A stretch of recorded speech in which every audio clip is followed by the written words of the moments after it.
Good evening and welcome to Tinkering with Atkelar. For this episode, I have a combined cleanup and restoration of 3 classic Game Boy add-ons. First off, the camera and printer. These were available from 1998 on, so they were a rather late addition to the lineup, but they work with the original device and don't require any of the follow-up models. The camera has a 128 pixel square grayscale sensor and stores up to 128 by 112 pixel images with 4 shades of grey. Yay! But since digital cameras were only starting off in the late 90s, this was still quite a feat for a toy. The printer has a matching resolution. In a clear attempt to alienate all parents, the printer uses thermal sticker paper. I would like to know how many moms had to scrape off weird pictures from the furniture. The third item here is a multiplayer adapter. A few games supported up to 4-way multiplayer, and this device, not unlike a USB hub, goes in between them. After restoring my Game Boy and adding the backlit screen, I chilled a bit with a game of Tetris. And as soon as I add the camera, I lost my mojo. Bummer. But still, 144 rows is quite good, I think.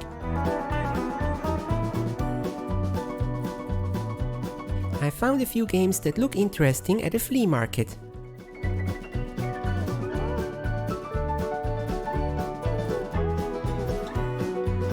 Removing dozens of layers of fingerprints. Brrr. Some of the discoloration goes into the plastic though.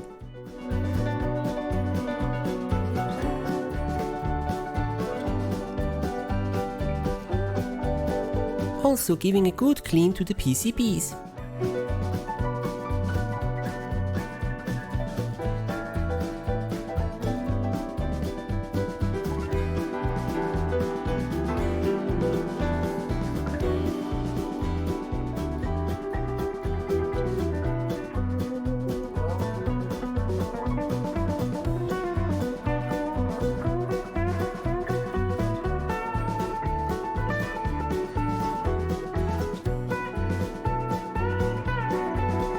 The printer runs on 6 AA cells. Including the Game Boy, that makes 10 between them.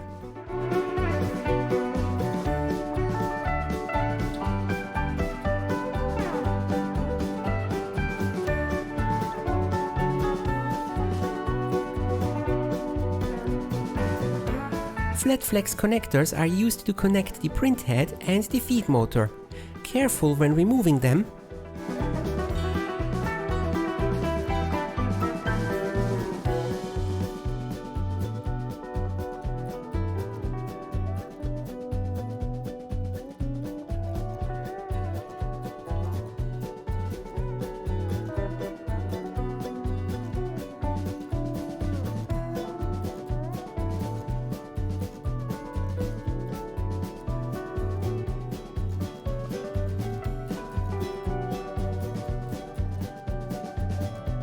I tried to take apart the printer mechanism, but it seems to be heat staked.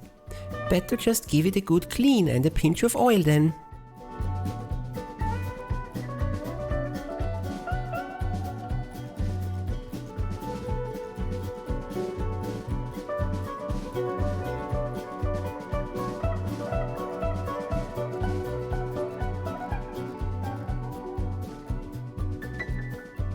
I got the camera with the original box even.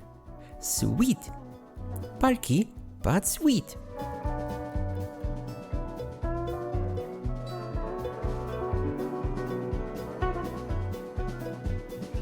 The form factor for the camera is that of a bulked out cartridge.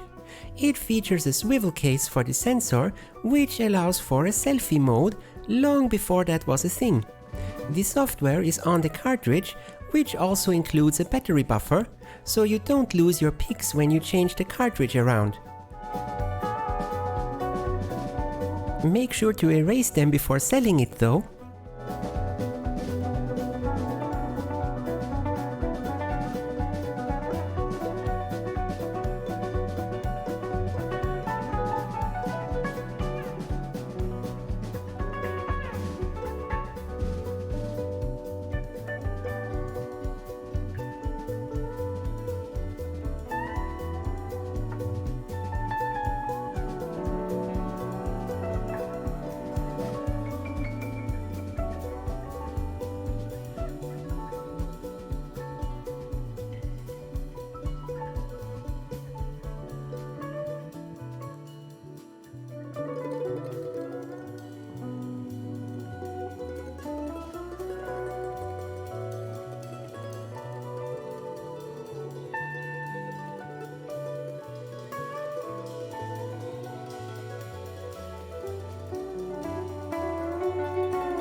The multiplayer adapter has seen better days.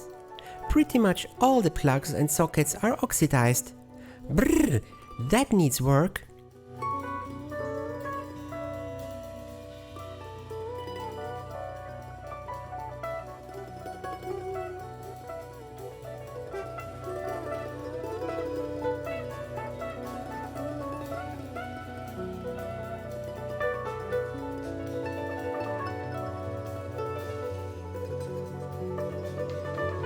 After sanding off the metal parts, I disassemble them so I can get the shell parts on their own.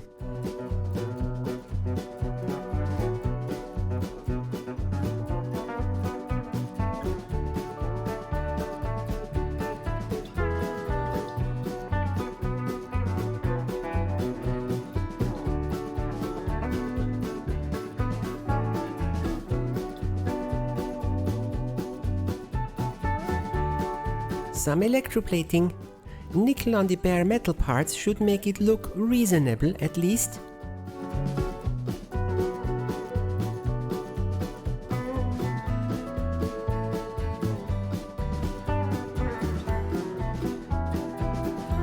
I'm giving all the plastic parts a good scrub.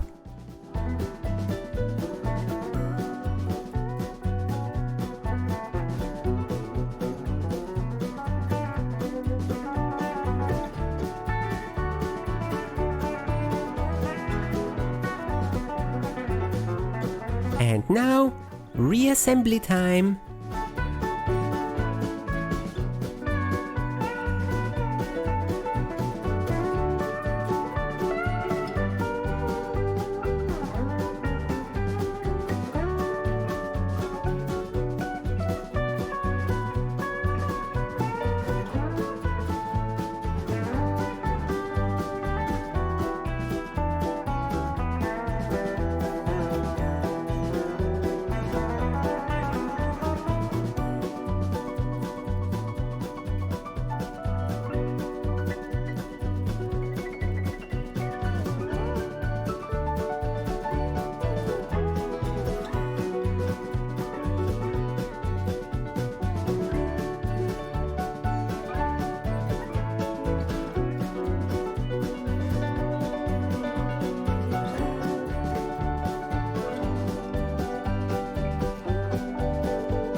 And that's it. Now all that I need is some friends and compatible games that we can all agree on. It's my childhood all over again. Anyhow, I hope you enjoyed this episode. See you next time! For this episode, I have a combined cleanup and restoration of 2 classic Game Boy add-ons. No, not 2. 3. 1, 2, 3.